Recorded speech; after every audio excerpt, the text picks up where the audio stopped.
ও মারা গেছেন। পরে অবশ্য বড় হবার পর জানতে পেরেছিলাম আর বাবা এখনো বেঁচে আছেন। তিনি নাকি তার কোনো এক ভালোবাসার মানুষের সাথে সুখের সংসার করছেন। অনেক সময় আমার মা আমাকে আমার বাবার গল্প শোনাতেন। আমার বাবা দেখতে কেমন ছিলেন, তিনি কিভাবে কথা বলতেন, কিভাবে হাঁটতেন, আমাকে সবই বলেছেন। শুধু বলেননি আমার বাবা কোথায় থাকেন, তার নাম আর তার পরিচয়। সেটাও অবশ্য আমার মা মারা যাবার আগে আমাকে বলে গিয়েছিলেন। তারপর গত 5 বছর আগে আমি আপনাকে প্রথমবারের মতো খুঁজে বের করি। আমি অনেকবার আপনার এই বাসার নিচে থেকে ঘুরে গেছি, রাস্তায় আপনাকে দূরে থেকে দেখেছি, কিন্তু ডাক দেবার সাহস হয়নি। আপনি আবার ভাববেন না আমার আপনার প্রতি অভিযোগ আছে। আপনার প্রতি আমার কোনো রাগ অভিযোগ কিচ্ছু নেই। শুধু আজকে আপনার কাছে একটা আবদার নিয়ে আমি এসেছি। আবদার? জি, আবদার। আমি তো জন্মের পর থেকে কখনো আমার নিজের বাবাকে দেখিনি। আমার স্কুলে আমার সব বন্ধুদের বাবা যখন তাদেরকে স্কুলে দিয়ে আসতেন, আমার সাথে কখনো আমার বাবা যাননি। গ্র্যাজুয়েশন কমপ্লিট করার পর আমার সব বন্ধুদের বাবা মা এসে সবাইকে মিষ্টি খাওয়াচ্ছিলেন, কিন্তু আমার পরিবার থেকে মিষ্টি খাওয়ানোর মতো সেদিন কেউ ছিল না। কারণ আমার বাবা সে তো অনেক আগে আমাদেরকে ছেড়ে চলে গেছেন। আর আমার মা, আমার একমাত্র সম্বল, তিনি ছিলেন প্রচণ্ড অসুস্থ। কি থেকে যে আপনাকে কি বলে ফেলছি আমি নিজেই বুঝতে পারছি না। আমার কথায় কোনো ভুল থাকলে আপনি আমাকে ক্ষমা করে দিবেন। গত 5 বছরে আমার জীবনে অনেক চড়াই উতরাই গেছে। আপনি জানেন, আমার জীবনের প্রত্যেকটা ভালো সময়ে, প্রত্যেকটা খারাপ সময়ে আমার আপনাকে পাশে পেতে ইচ্ছে করেছে। কারণ আমি তখন জানতাম আমার বাবা কে, আমি তার নাম জানতাম, আমি তার পরিচয় জানতাম।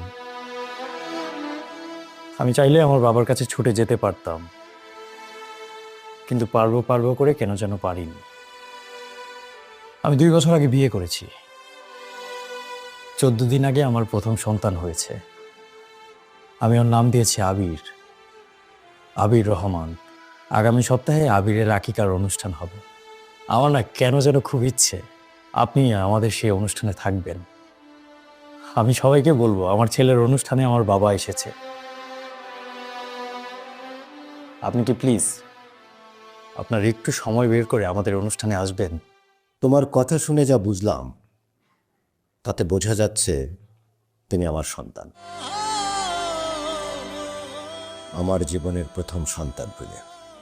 তোমার সাথে আমি যে বিরাট অন্যায় করেছি তাতে কোনো সন্দেহ নেই। তবে প্রত্যেকটা মানুষেরই নিজের কিছু গল্প থাকে, যার কারণে সে অনেক কিছু করতে বাধ্য হয়। না না, আমি বলেছি তো আপনার প্রতি আমার কোনো রাগ অভিযোগ কিচ্ছু নেই। আপনি শুধু আমার ছেলের আকিকার অনুষ্ঠানে আসবেন, এটাই আমার জন্য অনেক বড় পাওয়া। আমি আসতে পারবো না।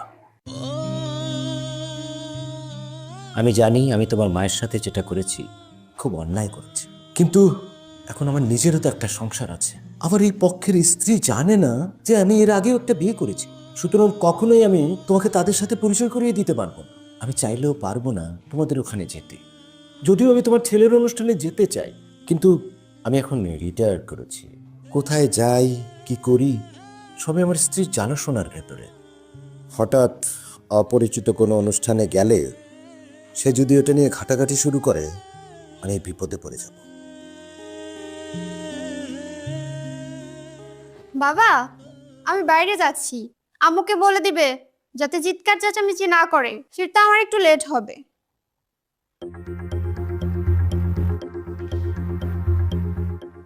বাবা, উনি কে?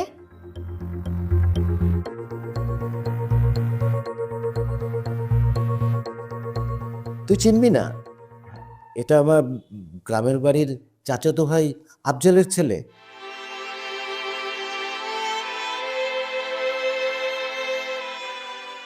আচ্ছা ঠিক আছে, আমি বেরোচ্ছি।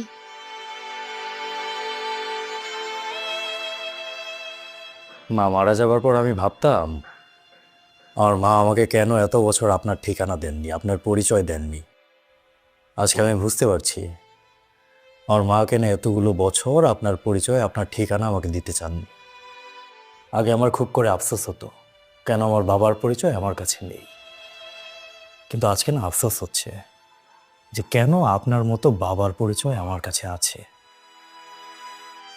এখন আমার মনে হচ্ছে আপনার মতো বাবার পরিচয় যদি কোনোদিন আমার কাছে না থাকতো, আমার জন্য হয়তো সেটাই অনেক বেশি ভালো হতো। আমার নিজের না দেখা না জানা বাবাকে সারাটা জীবন অন্ধের মতো ভালোবেসে যেতাম, সারাটা জীবন এই আফসোসেই কাটিয়ে দিতাম যে আমার বাবা হয়তো খুব ভালো একজন মানুষ ছিলেন। তিনি আমার কাছে থাকলে হয়তো আমার কষ্ট আরো অনেকটা কমে যেত। আজকে নিজের উপর প্রচন্ড আফসোস হচ্ছে, নিজের উপর রাগ হচ্ছে, নিজেকে মারতে ইচ্ছা করছে।